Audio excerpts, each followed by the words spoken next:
ئەوەی ئەم مۆبایلەوە سبحان الله ڕیاکانمان زۆر بووە، کارەکانمان زۆر بووە کە بۆ خوا ئەنجامی نادەین. تەماشا دەکەی دەڕۆین دەستی دایکمان و باوکمان ماچەکەین، فڵان کەس دەستی دایکم ماچەکەم باوکم ماچەکەم تەسویرێکم بکە بڵاوێکەمە مەدح ئەکەین، مەدحی خۆمان دەکەین. من چەندێک کەسم باشم لەگەڵ دایک و باوکی خۆمان بە دەستی خاچی ماچەکەم، دەستت خۆش بی ئەگەر بۆ خوایەکەی پێویست ناکەم کامبیرەوانێ بە دیارتەوە بێ، خەڵک بزانێت تۆ دەست و خاچی پێیەکانی دایک و باوکت ماچەکەی. تەماشاکەی سەردانی کەسێکەکەین، ئەمڕۆ سەردانی فڵان کەسمان کرد، مەبەستت خوا بێ زۆر گرنگە، بەڵام ئەگەر مەبەستت خەڵک بێ هیچ پاداشتێک لەو زیارەتای بۆ تۆ نییە. لە کاتێکە سەردانیکردنی خەڵک عیبادەتە و چاکەی و خێرە، بەڵام ئەگەر مەبەستت خوا نەبوو هیچ سوودێکی نییە.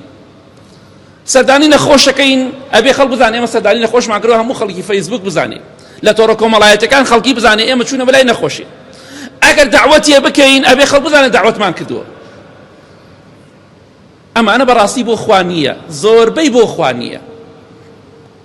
تۆ خۆت مەیکە، خەڵکێکا کەیفی خۆیەتی، گرنگ ئەوەیە کە تۆ خاوەنی دعوەتەکەی، تۆ مەیکە، کەسێ ترێکا پەیوەندی بە تۆ نییە. تۆ خۆ دەستی دایک و باوکت ماچەکەی خۆت نەوە تۆ ئاگاتێنێ کەسێ تەسویرەکە، ئەوە شتێکی ترە، باسی خۆتەکەم. سەردانی کەسێکەکەی دەیکاکە تەسویرێکمان کە ڕسمێکمان بڵاو کەرەوە، سەردانی قەبرسانەکە دەیکاکە بڵاوی کەرەوە لە بەدیار جەنازەی فڵان کەسەوەی. مەبەستی ئەوەی خەڵک بڵێن پیاوێکی کۆمەڵایەتیە، نەک مەبەستی ڕەزامەندی خوا بێ. ئەگەر بۆ خوا ئەچی پێویست ناکە، ئەگەر بۆ خوا ئیش ناکەی، ئەگەر بۆ خوا کاری خێر ناکەی، خۆتمان دوومەکە، خۆتمان دوومەکە، چونکە هیچ قیمەتێکی نییە دەستی دایک و باوکت ماچکەی لەبەر خاتری خەڵک، هیچ قیمەتێکی نییە دعوەتی خەڵک بکەی، سەردانی خەڵک بکەی، سەردانی نەخۆش بکەی، شوێنی جەنازە بکەی، بەڵام لەبەر خاتری خوا نەبێ. هەمووی دەبێتە سزا لە ڕۆژی قیامەتا بۆ تۆ. کەواتە ئاگادار بە، چونکە خوای گەورە یەک خاڵێکی گرنگتان پێڵێم، خوای گەورە مەلایکی داناوە، تەکلیفی لێیان کردووە چاکەکانی تۆ بنووسێ. ئەگەر بۆ خوا دەیکی دڵنیابە ئەو دەسەی دایک و باوکت ماچەکەی خوای گەورە بە مەلایکی فەرموو بینووسن.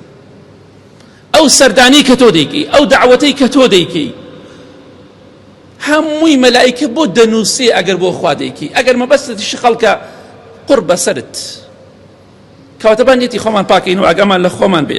لە حەدیثێکی صحیح تەرغیب هاتووە، پێغەمبەری خوا فەرمووی صلی الله علیه وسلم، هەر کەسێک کارێک بکات بە حساب چاکەیە، بەڵام مەبەستی ڕیا و سومعە بێ، مەبەستی ئەو بێ خەڵک بیبینیە، هەر چاکەیەک بێ، هەر کارێک بێ، ناوی هەرچی بێ، هەر کەسێک کارێ ئەنجام بدات مەبەستی ئەوە بێ خەڵکی مەدحیکا و بیبینێت و سومعە و ناوبانگی پێدەرکا، لە ڕۆژی قیامەتە خوا لە سەرووی هەموو خەڵکی و بانگی ئەکات.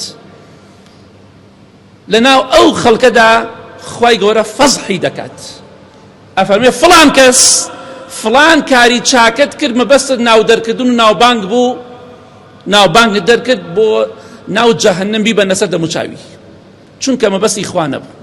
کەواتە ئاگاداری خۆت بە.